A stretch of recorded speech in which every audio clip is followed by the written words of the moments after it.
അതായത് ഈ കേവ് കണ്ടില്ലേ, ഇതാണ് ഇതിൻ്റെ മെയിൻ പ്രശ്നം.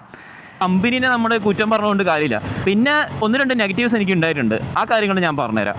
എനിക്ക് തോന്നുന്നു ആ ഒരു മെക്കാനിക്കിൻ്റെ പ്രശ്നം കൊണ്ട് മാത്രം സംഭവിച്ചതാണ്. അതായത് അപ്പോൾ ഇന്നത്തെ വീഡിയോ എന്ന് പറയുന്നത് ട്രാവലിംഗ് വീഡിയോസും കാര്യങ്ങളൊന്നുമല്ല. തമ്മിൽ കണ്ടപ്പോൾ തന്നെ നിങ്ങൾക്ക് ഏകദേശം മനസ്സിലായിട്ടുണ്ടാവും. 4-4.5 വർഷമായിട്ട് എൻ്റെ കൂടെ ഉണ്ടായ, അതായത് ഞാൻ കൂടുതലും ടൂറിങ്ങിനും കാര്യങ്ങൾക്കൊക്കെ യൂസ് ചെയ്യുന്ന ഇവനെക്കുറിച്ചാണ്. അതായത് ഇപ്പോൾ ഏകദേശം ഒരു 55,000 കിലോമീറ്ററിന് മേലെ ഞാൻ ഈ വണ്ടി ഓടിയിട്ടുണ്ട്.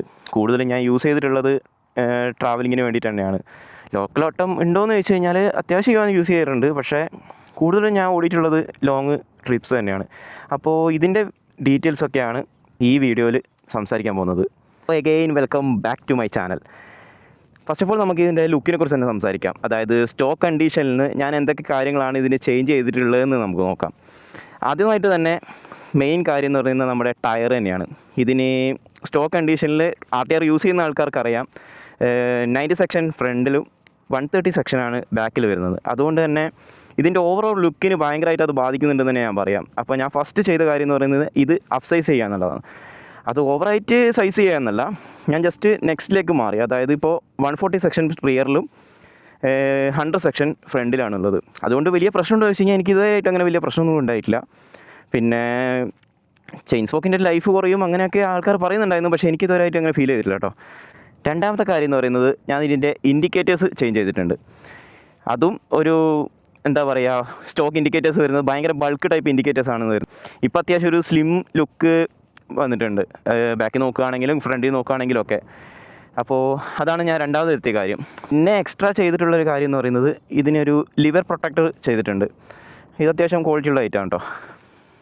പിന്നെ ഞാൻ ചെയ്ത കാര്യം എന്ന് വെച്ച് കഴിഞ്ഞാൽ, അത്യാവശ്യം ഞാൻ ടൂറിങ്ങിന് യൂസ് ചെയ്യുന്ന വണ്ടിയാണെന്ന് പറഞ്ഞുകൊണ്ട് തന്നെ ഇതിന് ജെൽ സീറ്റ് ചെയ്തിട്ടുണ്ട്. ഇതിൻ്റെ സ്റ്റോക്ക് കണ്ടീഷൻ എനിക്ക് അത്രത്തോളം ഒരു കംഫർട്ടബിൾ ആയിട്ട് എനിക്ക് തോന്നുന്നില്ല, പ്രത്യേകിച്ച് ഒരു ലോങ് റൈഡ്സിൽ. മാക്സിമം പോയി കഴിഞ്ഞാൽ ഒരു 30-40 കിലോമീറ്റർ മാത്രമേ നമുക്കൊരു സ്റ്റോക്ക് സീറ്റിൽ നമുക്ക് ഓടിക്കാൻ പറ്റുള്ളൂ. പക്ഷേ ഞാൻ ജെൽ സീറ്റ് ചെയ്തതിന് ശേഷം ഓൾമോസ്റ്റ് ഞാനൊരു 100 കിലോമീറ്ററിന് മേലെ ഞാൻ ഓടിച്ചിട്ടുണ്ട്. 100 കിലോമീറ്ററുമല്ല, ഏകദേശം ഒരു 200 കിലോമീറ്ററിൻ്റെ അടുത്ത് ഞാൻ ഓടിച്ചിട്ടുണ്ട്. അപ്പോഴും എനിക്ക് വലിയ പ്രശ്നങ്ങൾ എനിക്ക് തോന്നിയിട്ടില്ല, അതായത് ഒറ്റ സ്ട്രെച്ചിൽ കേട്ടോ. പിന്നെയുള്ള കാര്യം എന്ന് വെച്ച് കഴിഞ്ഞാൽ ഞാൻ ഇതിൻ്റെ എയർ ഫിൽറ്റർ ചേഞ്ച് ചെയ്തിട്ടുണ്ട്. ഇത് BMCയുടെ എയർ ഫിൽറ്റർ ചെയ്തിട്ടുണ്ട്. BMCയുടെ എയർ ഫിൽറ്റർ മാത്രം ചെയ്തുകൊണ്ട് എന്തെങ്കിലും കാര്യമുണ്ടെന്ന് വെച്ച് കഴിഞ്ഞാൽ അങ്ങനെ വലിയ കാര്യമായിട്ട് എനിക്ക് തോന്നുന്നില്ല. പക്ഷേ ഒരു ആക്സിലറേഷനിൽ കുറച്ചും കൂടി ഒരു പഞ്ച്നെസ് നമുക്ക് ഫീൽ ചെയ്യും. പിന്നെ അതിനേക്കാൾ വലിയ കാര്യം എന്ന് പറയുന്നത് ഇതിൻ്റെ സൗണ്ട് ഭയങ്കരമായിട്ട് മാറിയിട്ടുണ്ട്. കുറച്ചൊരു ഭയങ്കര, ഓൾറെഡി നമുക്ക് അറിയാം RTRൻ്റെ ആയാലും റോണിൻ്റെ ആയി കഴിഞ്ഞാലൊക്കെ നമ്മുടെ എക്സോ സൗണ്ട് എന്ന് പറയുന്നത് അത്യാവശ്യം ഒരു ബേസ് ആയിട്ടുള്ള സൗണ്ടാണ്. BMCയുടെ എയർ ഫിൽറ്റർ കൂടി ചെയ്തപ്പോൾ അതിനേക്കാൾ കുറച്ചും കൂടി ഒരു കൂടിയിട്ടുണ്ട്.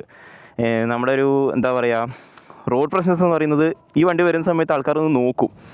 ഈ ഒരു സൗണ്ട് കേട്ടിട്ട് കേട്ടോ, ലുക്ക് വൈസ് അല്ല, ഈ ഒരു സൗണ്ട് കേട്ടിട്ട് ആൾക്കാരൊന്ന് നോക്കുന്നുണ്ട്. അതെനിക്ക് പലപ്പോഴും ഞങ്ങൾക്ക് ഫീൽ ആയിട്ടുണ്ട്.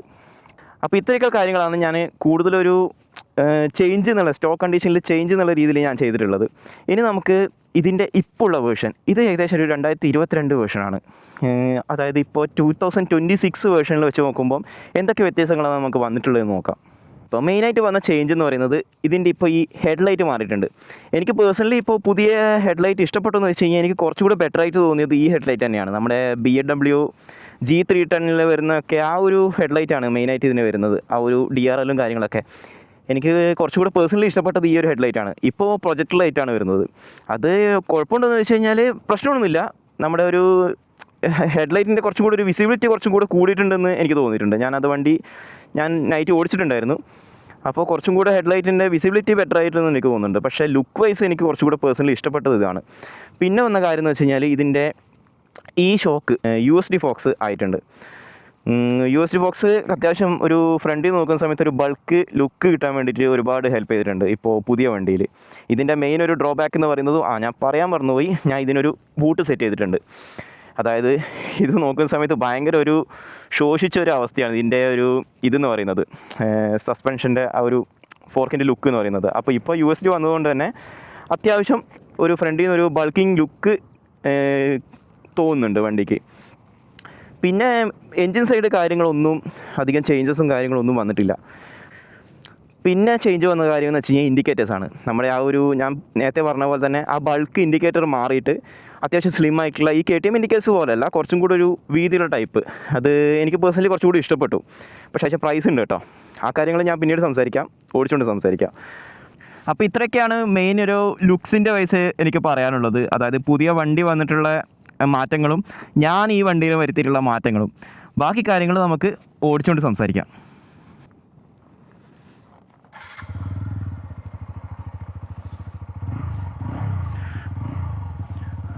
ഓക്കെ, വണ്ടി സ്റ്റാർട്ട് ചെയ്തുകൊണ്ട് തന്നെ ഇതിൻ്റെ എക്സോസ്റ്റ് സൗണ്ട് ഞാനൊന്ന് ജസ്റ്റ് കേൾപ്പിച്ചു തരാം.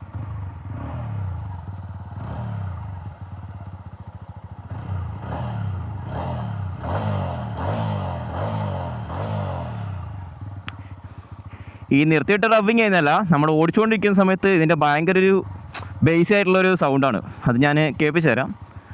എന്തായാലും നമുക്ക് പോവാം.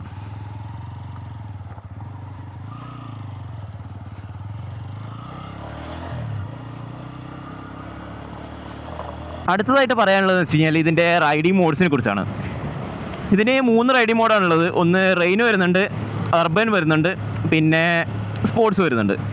ഇത് തമ്മിലുള്ള വ്യത്യാസം എന്ന് വെച്ച് കഴിഞ്ഞാൽ റെയിൻ മോഡിൽ അത്യാവശ്യം ABSൻ്റെ കുറച്ചൊരു പിടുത്തം കൂടുതലായിരിക്കും.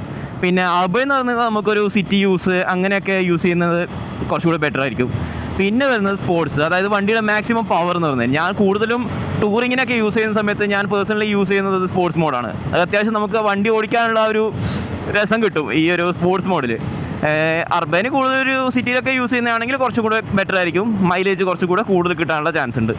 പിന്നെ റെയിനും നമുക്ക് മഴത്തൊക്കെ യൂസ് ചെയ്യുന്ന സമയത്ത് റെയിൻ യൂസ് ചെയ്യുന്നത് നല്ലതാണ്.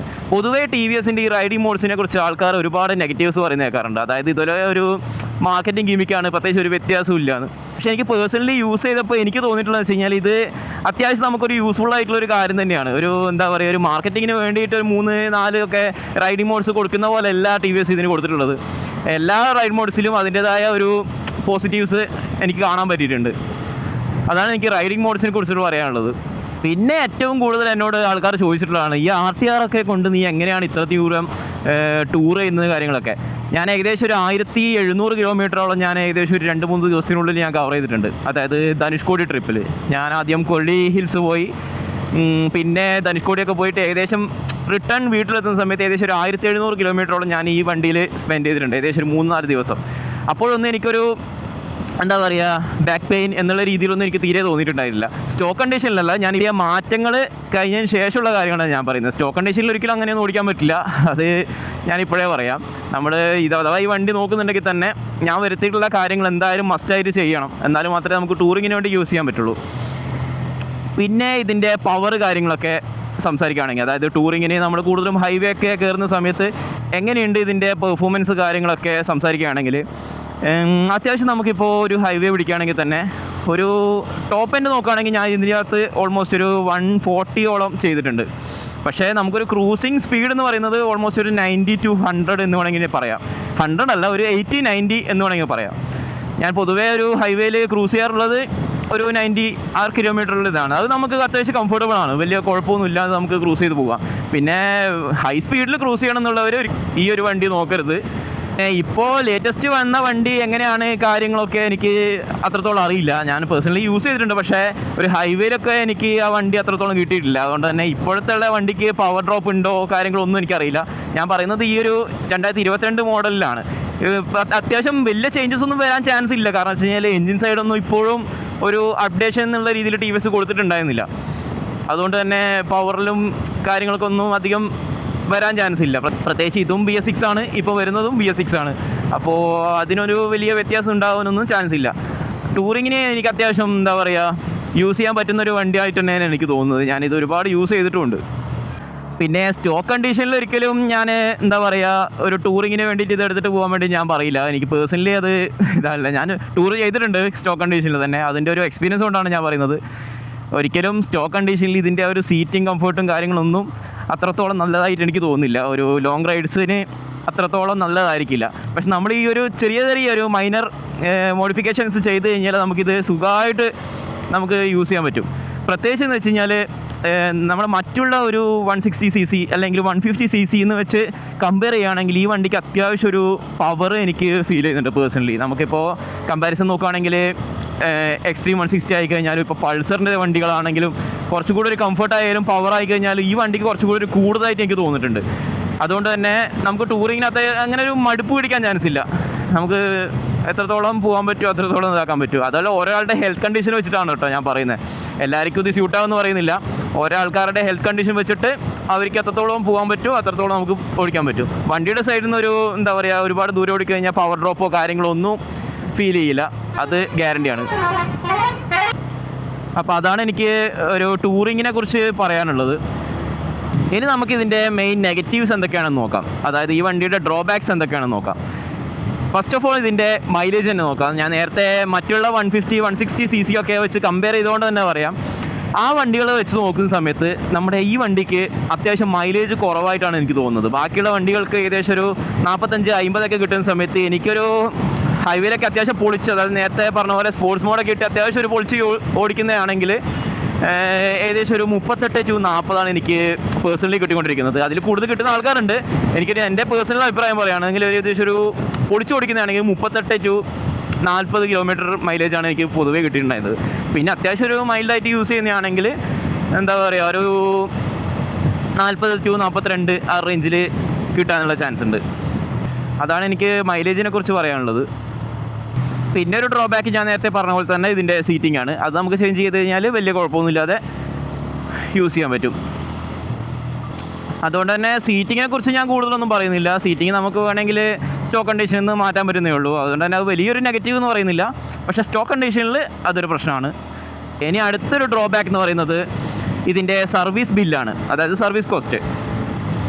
അതും നമുക്ക് മറ്റുള്ള വണ്ടികൾ വെച്ച് കമ്പയർ ചെയ്യുകയാണെങ്കിൽ, ഇപ്പോൾ എന്താ പറയുക, ഹീറോൻ്റെ സർവീസ് ആയിക്കഴിഞ്ഞാലും യമഹയുടെ സർവീസ് ആയിക്കഴിഞ്ഞാലും ഒക്കെ ഇത് എനിക്ക് കുറച്ചും കൂടെ ഒരു കൂടുതലായിട്ടാണ് തോന്നുന്നത്. പൊതുവേ എല്ലാവരും പറയുന്നത് TVS എന്ന് പറയുന്നത് അത്യാവശ്യം ചീപ്പായിട്ട് കിട്ടും, ചീപ്പായിട്ടുള്ള സർവീസ് ആയിരിക്കും എന്നൊക്കെയാണ്. പക്ഷേ എനിക്കൊരു പേഴ്സണലി ഇത് പറയുകയാണെങ്കിൽ മറ്റുള്ള സർവീസ് ബില്ല് വെച്ച് നോക്കുമ്പോൾ ഇതെനിക്ക് കുറച്ചുകൂടെ കൂടുതലായിട്ട് തോന്നുന്നത്. ഇത് ഏകദേശം ഒരു നോർമൽ സർവീസ്, അതായത് ഫ്രീ സർവീസ് അല്ല ഞാൻ ഉദ്ദേശിക്കുന്നത്, നോർമൽ സർവീസ് ആണെങ്കിൽ ലേബർ കാര്യങ്ങളൊക്കെ വരുന്നൊരു സർവീസ് ആണെങ്കിൽ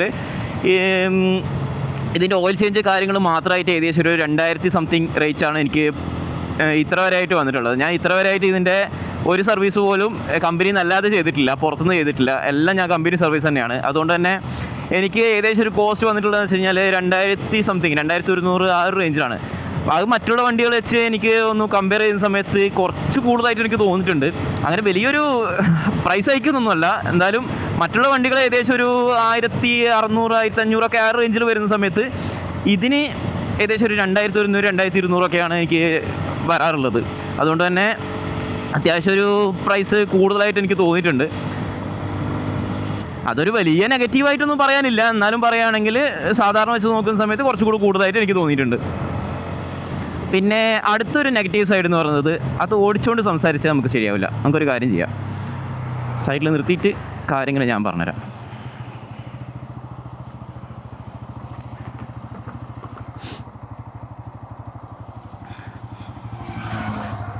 അതായത് ഇതിൻ്റെ ടാങ്ക് നിങ്ങൾ ശരിക്കും കാണുന്നുണ്ടോയെന്ന് അറിയില്ല.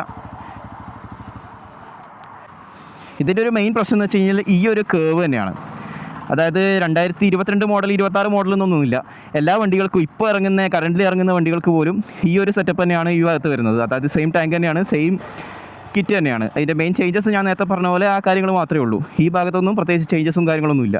അപ്പോൾ പുതുതായിട്ട് ഈ ഒരു വണ്ടി എടുക്കുന്ന സമയത്ത് തന്നെ ഇതിൻ്റെ മെയിൻ പ്രശ്നം ഈ ഒരു കേവ് തന്നെയാണ്. അത് ഞാൻ കയറി ഇരുന്നിട്ട് കാണിച്ചു തരാം.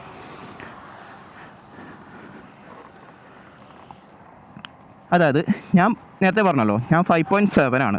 അപ്പോൾ എന്നെക്കാളും കുറച്ചുകൂടെ കൂടുതൽ ഹൈറ്റുള്ള ഒരാൾ, അതായത് ഇപ്പോൾ ഒരു 5.9 അല്ലെങ്കിൽ 6 ഫീറ്റൊക്കെ ഉള്ള ആൾക്കാരാണെങ്കിൽ എൻ്റെ ഇപ്പം നോർമലാക്കാൻ എനിക്ക് ഭയങ്കര കംഫർട്ടബിളാണ്. മെയിനായിട്ട് ഈ ഒരു കേവിൻ്റെ ഉള്ളിൽ തന്നെ കാല് നിൽക്കുന്നുണ്ട്. അപ്പോൾ കുറച്ചും കൂടെ ഒരു ഹൈറ്റുള്ള ഒരാളാണെങ്കിൽ, പ്രത്യേകിച്ച് ഒരു ബൂട്ടൊക്കെ ഇട്ട് ഓടിക്കുന്ന ആളാണെങ്കിൽ കാല് ഈ ഒരു പൊസിഷനിൽ വരും. അതായത് ഈ ടാങ്ക് ഗ്രിപ്പിൻ്റെ മേലോട്ടേക്ക് വരും. അതൊരു നല്ല കാര്യമായിട്ട് എനിക്ക് തോന്നുന്നില്ല. കാരണം വെച്ച് കഴിഞ്ഞാൽ നമ്മളിപ്പോൾ ഒരു ലോങ് റൈഡ് വേണ്ട, നമ്മളൊരു സിറ്റി റൈഡ് ആണെങ്കിൽ പോലും ഒരുപാട് സമയത്ത് നമ്മൾ ഇങ്ങനെ ഒരു കാല് വെക്കുന്ന സമയത്ത് നമുക്ക് അത്രത്തോളം ഒരു കംഫർട്ടബിളായിട്ട് ഫീൽ ചെയ്യില്ല. ലോങ് റൈഡ്സിനെ കുറിച്ച് ചിന്തിക്കാനേ പറ്റില്ല. പിന്നെ സിറ്റി റൈഡ്സ് പോലും നമുക്ക് അത്രത്തോളം ഒരു ശരിയായിട്ട് എനിക്ക് തോന്നുന്നില്ല. അതാണ് എനിക്ക് മെയിനായിട്ട് ഈ ഒരു ഡ്രോബാക്ക് എന്ന് പറയാനുള്ളത്. ഓക്കെ, അതാണ് ഒരു മെയിൻ നെഗറ്റീവ് സൈഡ് എന്ന് പറയുന്നത്. ഇതിന് മെയിനായിട്ട് എനിക്ക് തോന്നിയിട്ടുള്ളതെന്ന് വെച്ച് കഴിഞ്ഞാൽ നമ്മുടെ ഈ ഒരു RTR 160 എന്ന് പറയുന്നത് കൂടുതലൊരു ഷോർട്ട് റൈഡേഴ്സിന്, അതായത് ഒരു 5.6 to 5.8 വരെ ആ ഒരു ഹൈറ്റിലുള്ളവർക്കാണ് കൂടുതൽ സ്യൂട്ടബിൾ ആയിട്ടുള്ളത് എന്ന് എനിക്ക് തോന്നിയിട്ടുണ്ട്. കൂടുതൽ ഹൈറ്റുള്ളവർക്ക് ഓക്കെ, നിങ്ങളുടെ പേഴ്സണൽ ചോയ്സാണ്, നിങ്ങൾക്ക് അത്രയും ഇഷ്ടമാണെന്നുണ്ടെങ്കിൽ ജസ്റ്റ് ഒന്ന് ടെസ്റ്റ് ഡ്രൈവ് ചെയ്ത് നോക്കുക. പക്ഷേ എനിക്ക് തോന്നുന്നു ടെസ്റ്റ് ഡ്രൈവ് എടുത്തു കഴിഞ്ഞാലും ഈ ഒരു പ്രശ്നം നമുക്ക് അത്രത്തോളം മനസ്സിലായി എന്ന് വരില്ല. കാരണം വെച്ച് കഴിഞ്ഞാൽ നമ്മൾക്കൊരു ടെസ്റ്റ് ഡ്രൈവ് എടുക്കുന്നുണ്ടെങ്കിൽ മാക്സിമം പോയി കഴിഞ്ഞാൽ ഒരു 5 കിലോമീറ്റേഴ്സ്, അതിൽ മേലെ ഒന്നും ചാൻസ് ഇല്ല, നമുക്ക് എടുക്കാൻ പറ്റില്ല. ആ സമയത്തൊന്നും ഇത് അത്രത്തോളം ഒരു എന്താ പറയുക പ്രശ്നമായിട്ട് നമുക്ക് തോന്നുന്നില്ല. അത് നമ്മൾ കൂടുതലൊരു ഈ വണ്ടി തന്നെ നമ്മുടെ സ്വന്തമായിട്ട് ഓടിക്കുന്ന സമയത്താണ് ഇതിൻ്റെ ഒരു പ്രശ്നം കൂടുതലും മനസ്സിലാവുക. എനിക്കിപ്പോൾ പക്ക കംഫർട്ടബിൾ ആണ് കേട്ടോ. ഞാൻ ആ ഒരു കേവിലേക്ക് തന്നെയാണ് എൻ്റെ കാല് വെക്കുന്നത്. അതുകൊണ്ട് തന്നെ എനിക്ക് അത്രത്തോളം പ്രശ്നമില്ല. ഞാനൊരു 5.7 ആയതുകൊണ്ട് തന്നെ അതിന് മേലെ ഹൈറ്റുള്ളവർക്കാണ് ഞാൻ പറയുന്നത്. പിന്നെ ആൾക്കാർ മെയിനായിട്ട് പറയുന്നത് ടി വി എസിൻ്റെ സർവീസാണ്. ഞാൻ ഓൾറെഡി പറഞ്ഞു, ഇതിൻ്റെ അതായത് വണ്ടി എടുത്തിട്ട് ഇപ്പോൾ ഏകദേശം 4.5 കൊല്ലമായി, ഏകദേശം 56,000 കിലോമീറ്റർ ഓടിയിട്ടുണ്ട്. ഇപ്പോൾ ഇത്ര വരെയായിട്ട് ഞാൻ ഒരു സർവീസ് പോലും പുറത്തുനിന്ന് ചെയ്തിട്ടില്ല. അതായത് ഓയിൽ ചേഞ്ചിങ് ആയിക്കഴിഞ്ഞാലും മറ്റുള്ള സംഭവങ്ങളായിക്കഴിഞ്ഞാലും ഇത്ര വരെയായിട്ട് ഇത് വേറൊരു എന്താ പറയുക ലോക്കൽ വർക്ക്ഷോപ്പിൽ ഞാൻ ഇതുവരെ ഈ വണ്ടി കയറ്റിയിട്ടില്ല. എല്ലാം കമ്പനി സർവീസ് ആയിരുന്നു. അതായത് ചെറിയൊരു കംപ്ലയിൻസ് ആണെങ്കിൽ പോലും ഷോറൂമിൽ മാത്രമേ കയറ്റാറുള്ളൂ, വേറെ ഒരു ഇതുമില്ല. അതുകൊണ്ട് തന്നെ ഞാൻ പറയുകയാണെങ്കിൽ എല്ലാ സ്ഥലത്തും എങ്ങനെയാണെന്നറിയില്ല, എനിക്ക് പേഴ്സണലി നോക്കുകയാണെങ്കിൽ നമ്മുടെ കണ്ണൂർ ടി വി എസിൻ്റെ സർവീസ് അത്യാവശ്യം നന്നായിട്ട് തന്നെയാണ് തോന്നുന്നത്. കാരണം വെച്ച് കഴിഞ്ഞാൽ എനിക്ക് ഇതുവരെയായിട്ട് അങ്ങനെ ഒരു നെഗറ്റീവ് സൈഡ് ഇതുകൊണ്ട് വെച്ച് കഴിഞ്ഞാൽ എനിക്ക് 1-2 നെഗറ്റീവ്സ് ഉണ്ടായിട്ടുണ്ട്, അത് ഞാൻ പറയാം. ബാക്കിയുള്ള കാര്യങ്ങൾക്ക് അതായത് ഇപ്പോൾ നമ്മുടെ സർവീസ് കഴിഞ്ഞതിന് ശേഷം അവർ കോൾ ചെയ്തിട്ട് അതിൻ്റെ ഫീഡ്ബാക്ക് അന്വേഷിക്കുന്നതാണെങ്കിലും നമ്മൾ പറയുന്ന കാര്യങ്ങൾ അത് ചെയ്തു തരുന്നതാണെങ്കിലും ഒക്കെ അത്യാവശ്യം നല്ല രീതിയിൽ തന്നെ ചെയ്തു തരുന്നുണ്ട്. അങ്ങനെ ഒരു ഭയങ്കര ഒരു നെഗറ്റീവ്, അതായത് ടി വി എസിൻ്റെ സർവീസ് അത്രയും അബദ്ധമാണ്, ടി വി എസിൻ്റെ വണ്ടി ഒന്നും നോക്കാൻ പാടില്ല എന്ന് പറയാൻ മാത്രമുള്ള ഒരു പ്രശ്നങ്ങളും എനിക്ക് ഇതുവരെ പേഴ്സണലി ഉണ്ടായിട്ടില്ല. പിന്നെ 1-2 നെഗറ്റീവ്സ് എനിക്ക് ഉണ്ടായിട്ടുണ്ട്. ആ കാര്യങ്ങൾ ഞാൻ പറഞ്ഞുതരാം.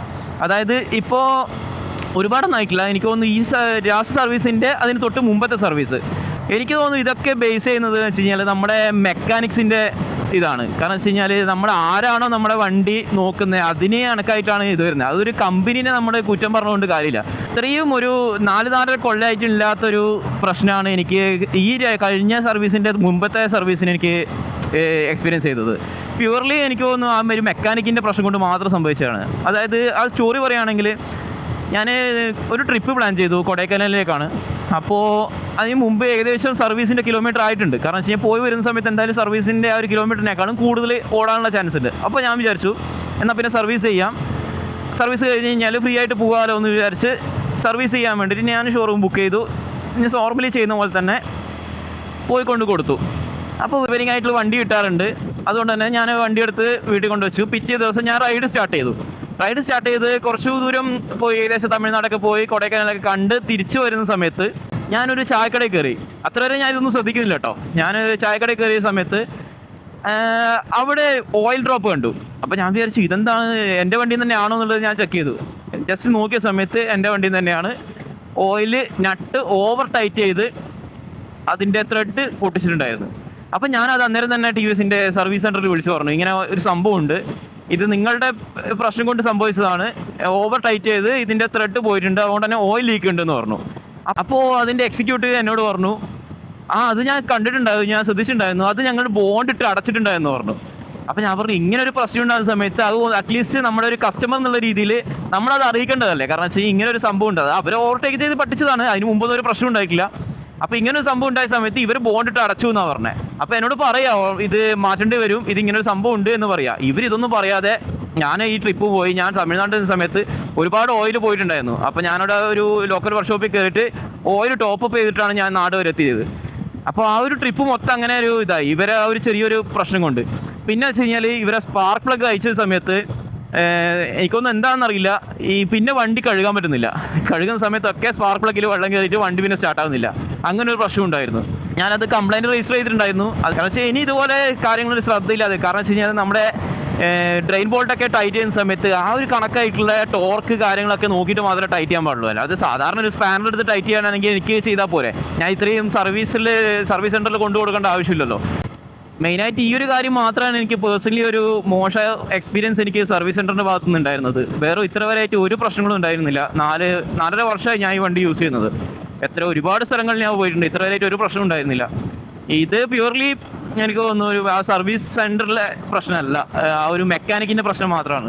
അതുകൊണ്ട് തന്നെ സർവീസ് സെൻറ്ററിന് കാര്യം ഞാൻ കുറ്റം പറഞ്ഞിട്ടുണ്ടായില്ല, ഞാൻ വണ്ടി എടുത്ത ആ ഒരു എക്സിക്യൂട്ടീവിനെ ഞാൻ കുറ്റം പറഞ്ഞിട്ടുണ്ടായില്ല. ഞാൻ ആ ആളോട് പറഞ്ഞു, എക്സിക്യൂട്ടീവിനോട് പറഞ്ഞു, ആ മെക്കാനിക്ക് ഇനി എൻ്റെ വണ്ടി സർവീസ് ചെയ്യുന്ന സമയത്ത് ആ മെക്കാനിക്ക് എൻ്റെ വണ്ടി തുടരുത് എന്ന് ഞാൻ പറഞ്ഞു. കാരണം വെച്ചാൽ അത്രയും ഒരു ബാഡ് എക്സ്പീരിയൻസ് ആണ് എനിക്കുണ്ടായിരുന്നത്. അതാണ് എനിക്ക് മെയിനായിട്ട് സർവീസിനെ കുറിച്ച് പറയാനുള്ളത്. ഇപ്പോൾ ഈ വണ്ടി ആർക്കൊക്കെ സ്യൂട്ടാവും എന്ന് ചോദിച്ചു കഴിഞ്ഞാൽ, അതായത് ഈ വണ്ടി ആയി കഴിഞ്ഞാലും അല്ലെങ്കിൽ പുതിയ ഇറങ്ങുന്ന വണ്ടി ആയി കഴിഞ്ഞാൽ, അതായത് സെക്കൻഡ് ഹാൻഡ് മാർക്കറ്റിൽ ഈ വണ്ടി അത്യാവശ്യം റേറ്റ് കുറഞ്ഞിട്ടൊക്കെ നമുക്ക് സാധനം കിട്ടും. ഇപ്പോൾ അപ്പാച്ചി സീരീസിനൊന്നും അങ്ങനെ ഒരു മാർക്കറ്റ് വാല്യൂ ഇല്ല എന്നാണ് എനിക്ക് അറിയാൻ സാധിച്ചത്. അതുകൊണ്ട് തന്നെ സെക്കൻഡ് ഹാൻഡ് മാർക്കറ്റിൽ 2022 വണ്ടിയൊക്കെ അത്യാവശ്യം റേറ്റിന് നമുക്ക് കിട്ടും. അപ്പോൾ അതാണെങ്കിലും പുതിയ വണ്ടി എടുക്കാൻ പോകുന്നതാണെങ്കിലും ആർക്കൊക്കെ സ്യൂട്ടാണെന്ന് വെച്ച് കഴിഞ്ഞാൽ, നിങ്ങൾക്കിപ്പോൾ ഒരു ഡെയിലി യൂസ്, എന്താ പറയുക, ഇപ്പോൾ ഒരു ഓഫീസിൽ പോകണം ഇല്ലെങ്കിൽ കോളേജിൽ പോകണം, അങ്ങനെയുള്ളൊരു യൂസ് ആണെങ്കിൽ ഇത് പെർഫെക്റ്റ് ആണ്. പിന്നെ അത്യാവശ്യം ഒരു വീക്കെൻഡ് റൈഡ് കാര്യങ്ങളൊക്കെ, അതായത് സ്റ്റോക്ക് കണ്ടീഷനിലാണ് കേട്ടോ ഞാൻ പറയുന്നത്, മോഡിഫിക്കേഷൻ അല്ലാത്ത രീതിയിൽ സ്റ്റോക്ക് കണ്ടീഷനിൽ യൂസ് ചെയ്യുകയാണെങ്കിൽ അത്യാവശ്യം ഒരു വീക്കെൻഡ് റൈഡ് കാര്യങ്ങളൊക്കെ പോകുന്ന സമയത്ത് നമുക്കിത് എടുക്കാൻ പറ്റും, ഒരു കുഴപ്പമില്ല. പിന്നെയുള്ള കാര്യം എന്ന് വെച്ച് കഴിഞ്ഞാൽ, പില്ലിയണെ ഇരുത്തിക്കൊണ്ട് നമുക്ക് പോകാൻ പറ്റുമെന്ന് വെച്ച് കഴിഞ്ഞാൽ, പില്ലിയൺ അത്രത്തോളം എനിക്ക് കംഫർട്ടബിൾ ആയിട്ട് എനിക്ക് തോന്നുന്നില്ല. നമ്മുടെ MT-15 ഒക്കെ വെച്ച് നോക്കുകയാണെങ്കിൽ എനിക്ക് കംഫർട്ടബിൾ ആണ്, കാരണം വെച്ചാൽ അത്യാവശ്യം സീറ്റിന് സ്പേസ് കാര്യങ്ങളൊക്കെ ഉണ്ട്. പക്ഷേ പില്ലിയൺ അത്രത്തോളം എനിക്ക് തോന്നുന്നു കംഫർട്ടബിൾ ആയിരിക്കില്ല. നമ്മൾക്കൊരു സിംഗിളായിട്ട് പോകുന്നതാണെങ്കിൽ അടിപൊളിയായിരിക്കും, അല്ലാതെ പില്ലിയണെ ഇരുത്തിക്കൊണ്ട് ലോങ് റൈഡ്സ് പോവുക അല്ലെങ്കിൽ വീക്കെൻഡ് റൈഡ്സ് പോകുക എന്ന് പറയുന്നത് അത്രത്തോളം നല്ലതായിട്ട് എനിക്ക് തോന്നുന്നില്ല. അതാണ് എനിക്ക് ആ ഒരു കാര്യത്തിൽ പറയാനുള്ളത്. അപ്പോൾ ഇന്നത്തെ വീഡിയോ ഇത്രയൊക്കെ ഉള്ളൂ. മെയിനായിട്ട് ഞാൻ ഈ വീഡിയോ ചെയ്യാനുള്ള കാരണം എന്ന് വെച്ച് കഴിഞ്ഞാൽ, നിങ്ങൾക്ക് തന്നെ അറിയാം, ഈ ചാനൽ കാണുന്ന ഒരാളാണെങ്കിൽ അറിയാം, ഞാൻ RTX ബുക്ക് ചെയ്തിട്ടുണ്ടായിരുന്നു. അപ്പോൾ ആ വണ്ടി കിട്ടിക്കഴിഞ്ഞാൽ 2 വണ്ടി മെയിൻറ്റെയിൻ ചെയ്യാൻ മാത്രമുള്ളൊരു സാമ്പത്തിക ശേഷി ഇപ്പോൾ ഇല്ല. അപ്പോൾ മിക്കവാറും ഈ വണ്ടി പോകാനുള്ള ചാൻസ് ഉണ്ട്. അതാണ് മെയിനായിട്ട് ഈ ഒരു വീഡിയോ ചെയ്യാനുള്ള കാരണം. അപ്പോൾ ഇനി അടുത്തൊരു വീഡിയോ ആയിട്ട് കാണാം. അപ്പോൾ അത്ര വരേക്കും ഗുഡ് ബൈ.